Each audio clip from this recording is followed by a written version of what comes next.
بسم اللہ الرحمن الرحیم۔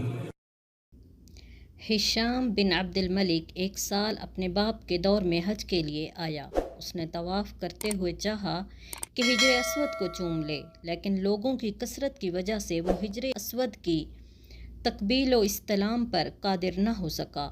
پھر اس کے لیے کرسی لائی گئی اور وہ کرسی پر بیٹھ گیا۔ اسی دوران حضرت زین العابدین علی بن حسین بن علی تشریف لائے، جو نہایت خوشبو سے معطر تھے۔ حضرت زین العابدین خانہ کعبہ کا طواف کرنے کے لیے آگے بڑھے۔ جب انہوں نے حجر اسود کے بوسے کا ارادہ کیا تو لوگوں کا ہجوم ختم ہو گیا اور انہیں جگہ مل گئی۔ ایک شامی آدمی جو ہشام کے ساتھ تھا پوچھنے لگا، یہ شخصیت کون ہے کہ اس کے احترام میں عوام غیر معمولی شغف لے رہے ہیں؟ ہشام نے کہا کہ میں اسے نہیں جانتا، حالانکہ وہ جانتا تھا۔ اسی مجمع میں فرزدق بھی موجود تھا۔ اس نے کہا، میں اس شخصیت کے متعلق جانتا ہوں۔ شامی نے کہا، اے ابو فراس، بتائیے وہ کون ہے؟ فرزدق نے حضرت زین العابدین کی شان میں یہ قصیدہ کہا، جس کا میں آپ کو ترجمہ سناؤں گی۔ یہ اللہ کے نیک بندوں میں سے بہترین شخص کے بیٹے ہیں، متقی، صاف ستھرے، پاکیزہ اور سردار ہیں۔ یہ وہ آدمی ہے کہ جس کو پہچانتی ہے بطحا کی نرم زمین اور بیت اللہ اور حل و حرام۔ جب قریش ان کو دیکھتے ہیں تو بے ساختہ ہو کر کہتے ہیں کہ ان کے افعال کریمانہ پر بزرگی کی انتہا ہے۔ یہ بزرگی کے ایسے مقام پر فائز ہیں جسے حاصل کرنے سے عربی و عجمی عاجز رہتے ہیں۔ ممکن ہے کہ روک لے رکن حتیم حجر اسود کو بوسہ دیتے وقت، اس لیے کہ وہ ان کے ہتھیلی کو پہچانتا ہے۔ ان کے دستے مبارک میں عصائے شاہی ہے، جس میں خوبصورت ہتھیلی کے مس ہونے کی وجہ سے خوشبو پھوٹ رہی ہے۔ ان کی یعنی زین العابدین کی ناک سیدھی اور خوبصورت ہے۔ وہ شرم و حیا کی وجہ سے نگاہوں کو نیچے رکھتے ہیں، بلکہ لوگ نگاہیں نیچے رکھتے ہیں ان کی ہیبت کی وجہ سے، اور لوگوں کو بات کرنے کی ہمت نہیں ہوتی جب وہ مسکراتے ہیں۔ ہدایت کا نور ان کی روشن پیشانی سے چمک سے پھیل رہا ہے، جس طرح کہ سورج کے نکلنے سے صبح ہوتی ہے اور تاریکی دور ہو جاتی ہے۔ ان کا شریف خاندان رسول اللہ صلی اللہ علیہ وآلہ وسلم سے ملتا ہے۔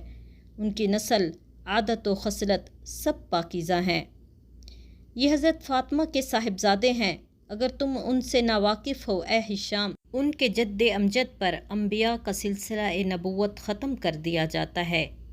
اللہ ہی نے ان کو شرافت و بزرگی عطا فرمائی ہے، جس کے متعلق لوح محفوظ میں قلم لکھ چکا ہے، اور تمہارا یہ قول کہ وہ کون ہیں ان کے لیے مضر نہیں، اس لیے کہ جس کے تم منکر ہو عرب و عجم ان کو پہچانتے ہیں۔ ان کے دونوں ہاتھوں سے سخاوت اور نفع عام ہو رہا ہے۔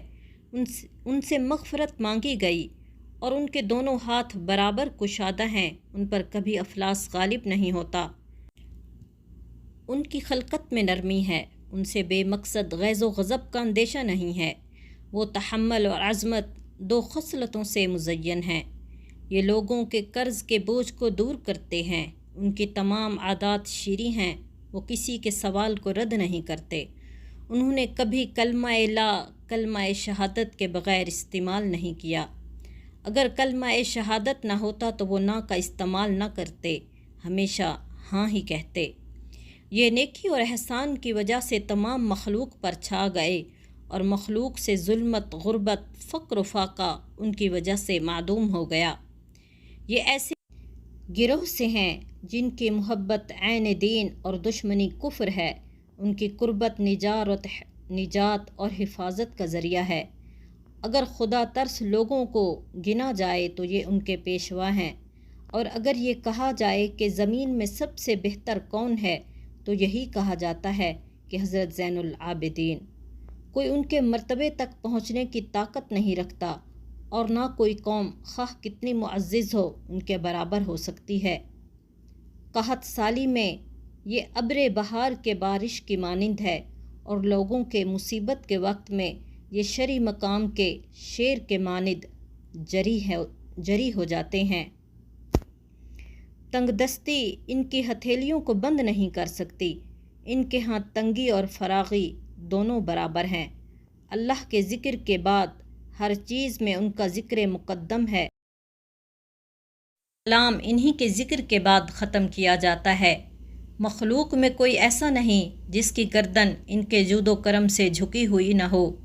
جو اللہ تعالیٰ کا عرفان رکھتا ہے وہ ان کی عظمت کا بھی واقف ہے، کیونکہ لوگوں کی دینداری اسی گھرانے کا فیض ہے۔ یہ قصیدہ سنتے ہی ہشام غیظ و غضب سے بھر گیا، چنانچہ اس نے مکہ و مدینہ کے درمیان مقام اصفان میں فرزدق کو قید کر لیا۔ فرزدق کی گرفتاری کی خبر جب حضرت زین العابدین کو پہنچی تو انہوں نے فرزدق کو 12,000 درہم بھیجے۔ اس نے درہم واپس کرتے ہوئے کہا کہ فرزند رسول، میں نے آپ کی جو مدح تعریف کی ہے وہ اللہ کی رضا کے لیے کی ہے، نہ کہ کچھ مال حاصل کرنے کے لیے۔ حضرت زین العابدین نے فرمایا، ہم اہل بیت ہیں، جب کسی کو کچھ ہبہ دیں تو واپس نہیں لیتے۔ اس پر فرزدق نے حضرت زین العابدین کا ہدیہ قبول کر لیا۔ فرزدق قید خانے میں بھی ہشام کی ہجو کرتا رہا، یہاں تک کہ ہشام نے اسے